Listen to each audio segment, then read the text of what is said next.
Well, it, as you said, it depends on somebody's opinion. Yeah, Okay, it's okay, but it's getting a little bit irritating for me, you know. that's fine. But all in all, the movie is brilliant, absolutely brilliant. I think Kaiju Noir said his piece, haven't you? Yeah, I was Oh, first. okay, my bad. Up No problem. next, Star Trek Beyond. If I had to sum this movie up in two words, they would be reflection and perspective. Chris Pine's Kirk and Zachary Quinto's Spock are reflecting where they're at in their careers, with Kirk passing his father's age before he died in the 2009 movie, and debating if he should accept the position of Admiral and leave the Enterprise, and Spock questioning whether he should leave Starfleet and relocate to the Vulcan colony after the passing of Spock Prime. Idris Elba gives a really fine performance despite his limited on-screen appearance as the movie's villain, Krull/Captain Edison. This movie marks the final appearance of Anton Yelchin as Pavel Chekhov, and the film pays tribute to him and Leonard Nimoy, who had passed away a year before.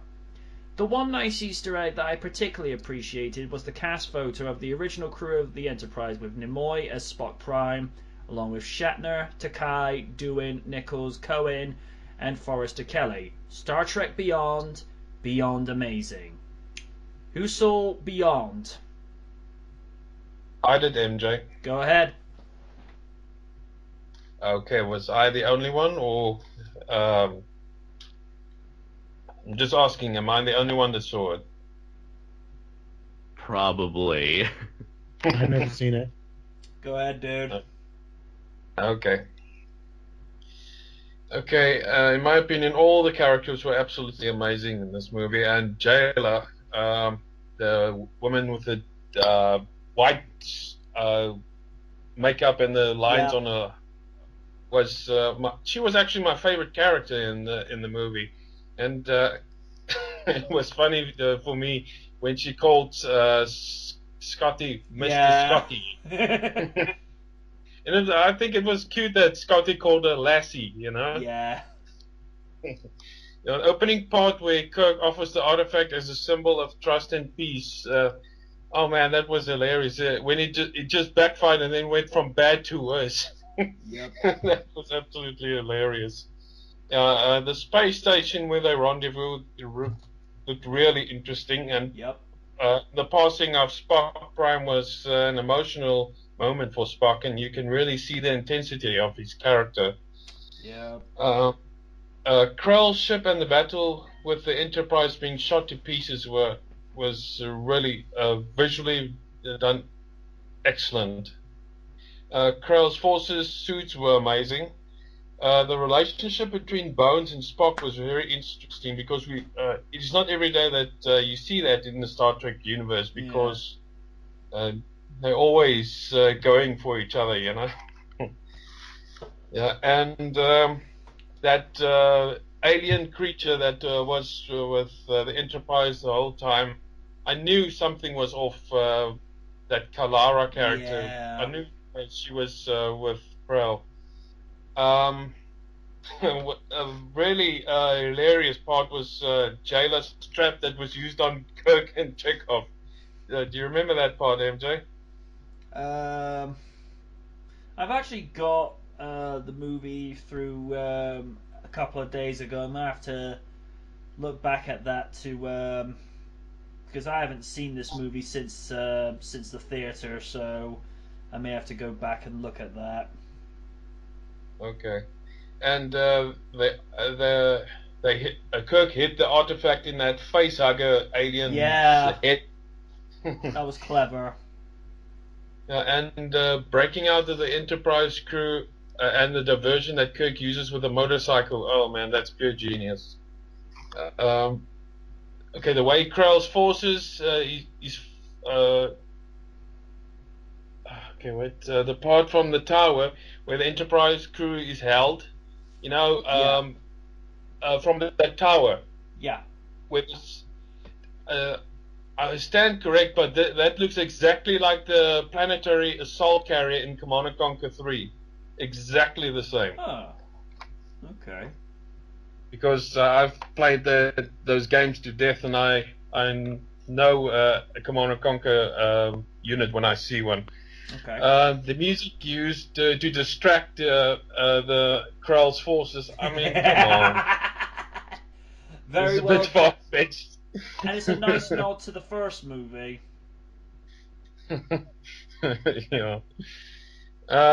Yeah, ship coming through the water into the city was absolutely amazing. Yep. And final battle between Kirk and Krell was also very good.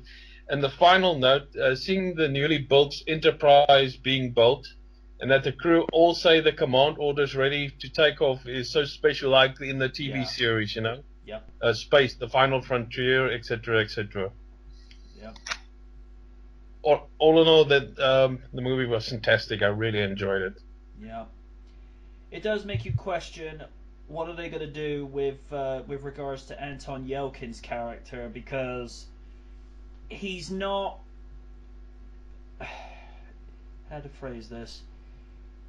He's one of the main characters, but he's not necessarily integral to the part where you would think of, like, with Kirk or with Spock or with Uhura or with Bones or Scotty.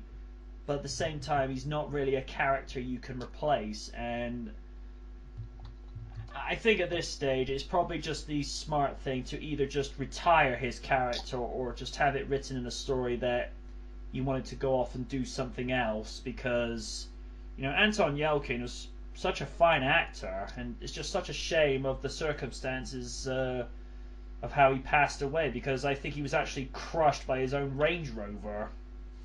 Yeah, Yes. From what I understand is that when he went to open the front gates of his house, he forgot to put the car's brakes on. So when he stepped out of the car, he moved to the mailbox, and the car just moved forward and pinned him to the wall. It's a very unfortunate, very horrific freak accident. Yeah. And it's such a shame because he was so young as well. I mean, 27, that's nothing. Mm-hmm. Yeah. And obviously, like I say, it was paying tribute to Leonard Nimoy, who passed away a year ago. He is always going to be Spock. Zachary Quinto is basically Leonard Nimoy as a young man, and with Nimoy, you don't get performances like his these days because of the way he portrayed Spock throughout the TV series and the movies. There was this air of logic and dignity to what he did, and you know, the reaction that that fans had when he showed up in the reboot in 2009, people were like, "Whoa!" It's like, you're actually bringing Leonard. You know, actually going to bring Leonard back in. And one line that an acquaintance of mine laughs at every single time she sees this movie. Kirk is basically saying, "Who are you? I have always and shall always be your friend. I am Spock." Kirk pauses. Bullshit. I always enjoy that moment. But it's a nice pair bonding moment between the two, because, you know, obviously for Nimoy, you know, he's been and done this before, but with Chris Pine, it's you know, he's experiencing this for the first time. It's like, wait, how are we friends? Your younger version hates me. That's still a good movie even to this day. I mean, I love that scene in the first movie where Bones injects Kirk, and then he just faints on the. Then he wakes up and his hands are swollen up. You know? Yeah. You gotta love Carl Urban. Then he gets Namtung. Namtung. You really gotta love Carl Urban with his performances. He he stops being Carl and he becomes the role of whom he's playing. And it's one other thing I want to touch on from Beyond is where he sees all these like other cohorts of Krulls starting to appear around him, and Spock goes, well, at least I won't be facing it alone. Spock is beamed out there and he goes, well, isn't that just damn typical? That was hilarious. Oh my goodness. I think we'll move on. Number 5, Suicide Squad. This was one team-up movie where I wasn't expecting to enjoy as much as I would. When you have an ensemble that features Will Smith, Jared Leto as the Joker, who seemed to be enjoying his role more than he should, a surprisingly accurate portrayal of Amanda Waller by Viola Davis, and a pinpoint accurate take of Harley Quinn by newcomer Margot Robbie, then you have the ingredients for a memorable feature. My only gripe is that I felt it borrowed cues from 2012's The Avengers with regards to a portal in the sky. Cara Delevingne, I don't know how to say her last name probably, Delevingne? Cara Delevingne's Enchantress being a female Loki that has an agenda against humanity, and the Suicide Squad seemingly not being able to get along until they realize there won't be a tomorrow unless they get their act together. The brief appearances of Batman did help establish the narrative of what Batman represents to the criminals, and it's good to see the Dark Knight keeping tabs on crime in Gotham when he's not being occupied by Superman. At the end of it, Suicide Squad is a movie you weren't expecting, but you'll be expecting a follow-up sequel.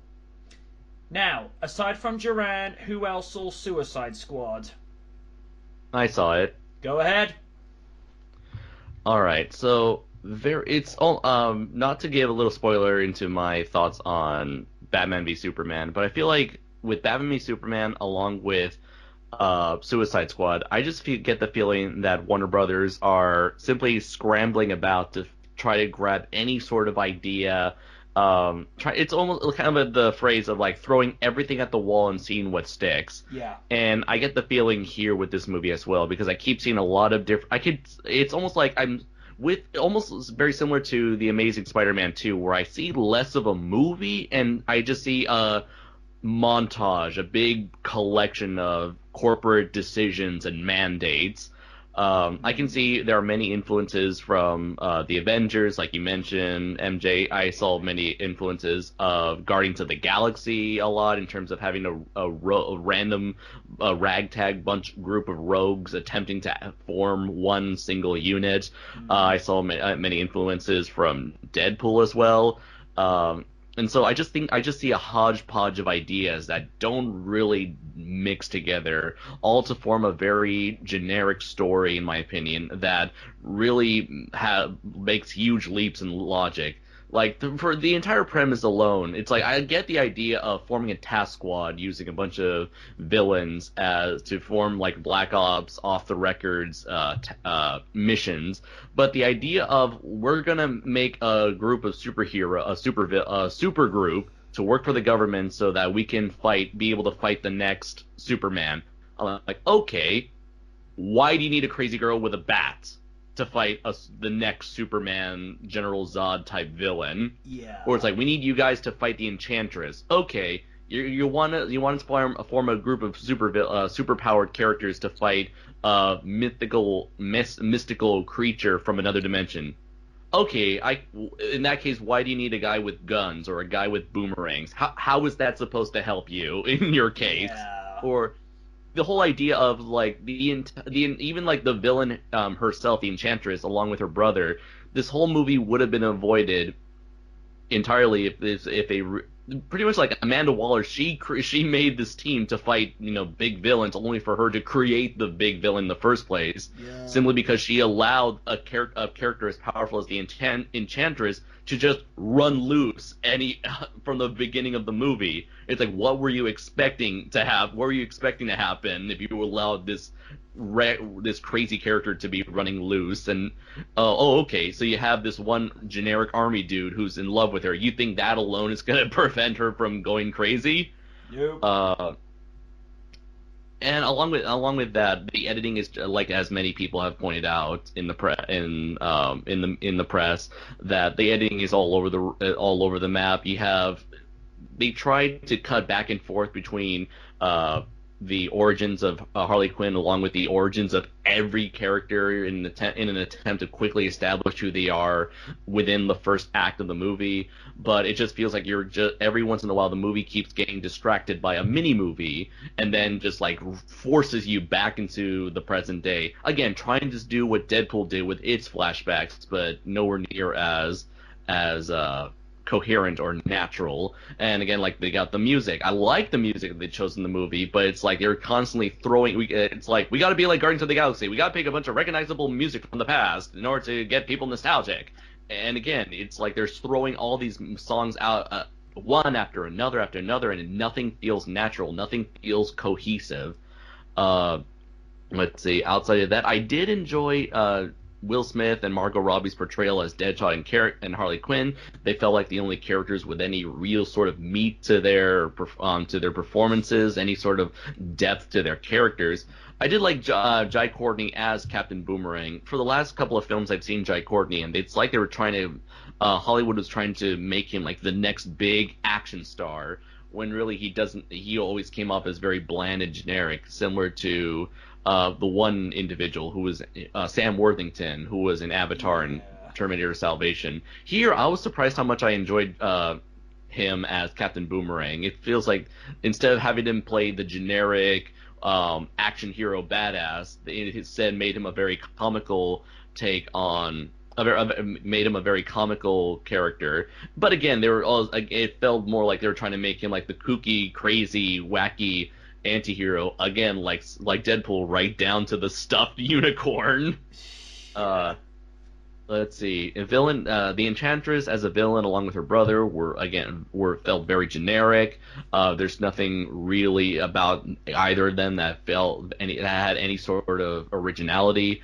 The Joker himself, even to this day, I still have difficulty putting my finger on the Joker. I feel like because the movie was so erratic with its editing, I never had a chance to get a proper opinion on the Joker, outside of he acts like the most coked out drug dealer I've ever seen. Yeah. But I could see potential in this Joker, but I don't know. It's like it doesn't give me enough to get a full grasp on what this Joker is, especially in terms of his relationship with Batman. Let's see. Of course, it's been reported that there have been major chunks of the movie missing, a lot of it featuring the Joker. Jared Leto himself has stated that there's enough Joker footage to make a Joker movie entirely. And even though the extended cut of the movie supposedly features more Joker, apparently not all of the Joker not all of the Joker scenes are going to be in the extended cut, so it's not really a complete version. Let's see. Outside of that, the only other character I really liked was Diablo, and I really liked his character arc. And I do like the fact that he transforms into what is essentially Aztec Ghost Rider. That was amazing. But I feel like they could have handled his flashback a little bit better. Again, because they're trying to cram so many things into this movie that I feel like you could have done a lot more with his character outside of just hanging out in the background, only to act as like a Chekhov's gun, saying, here's this guy, he's supposedly very powerful, it's like, okay, I can see what you're doing, you're gonna save him until the very end, and like, what do you know, they save him to the very end. So it's, despite how uneven this movie is, overall I still had a decent time. Certainly not with the story, not with the writing, but mostly it's the actors and the actors themselves that save this movie, that kind of help salvage this movie. And so it's not a complete waste of time, but rather it's a decent movie to give it a watch, give it a rental. If you find it on TV, it's not going to be the worst decision you'll make. So overall, it's just an okay movie, saved thankfully by the charismatic actors in this film. Yeah.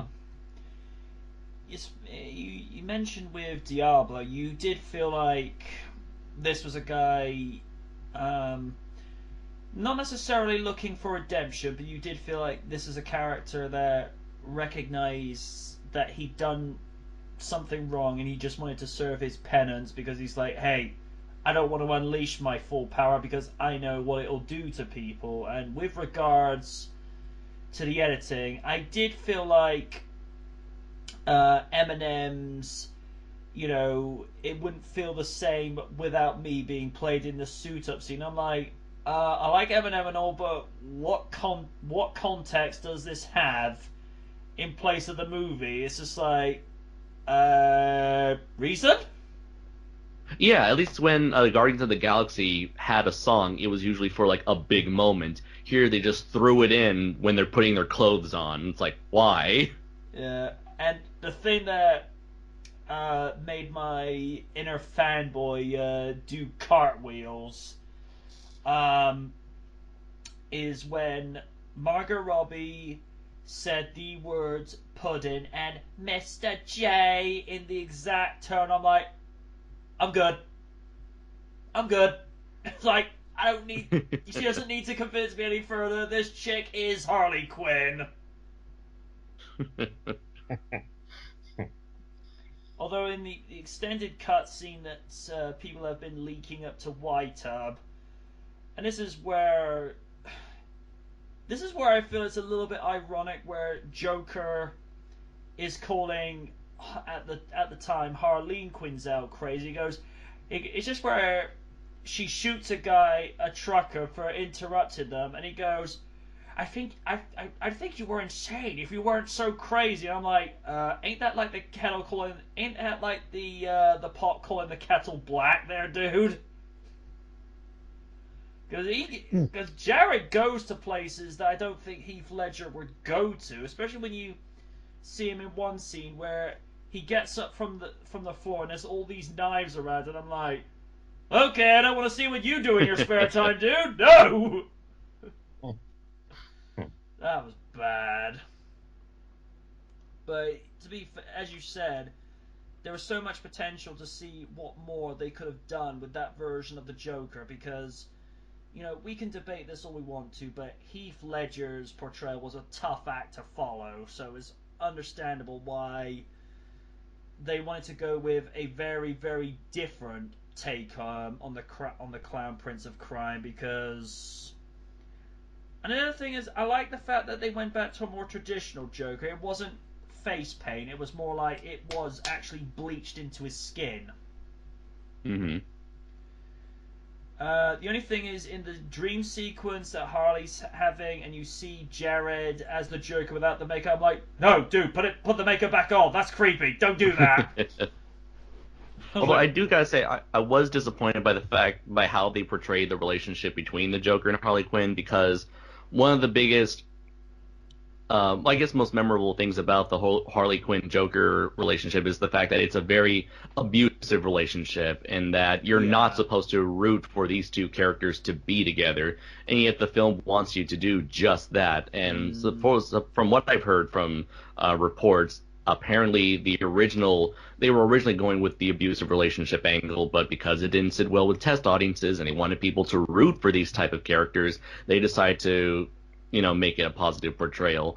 And it works for the most part in the context of the movie, but in terms of being respectful to the character, it kind of misses the whole point of their character dynamics. All right.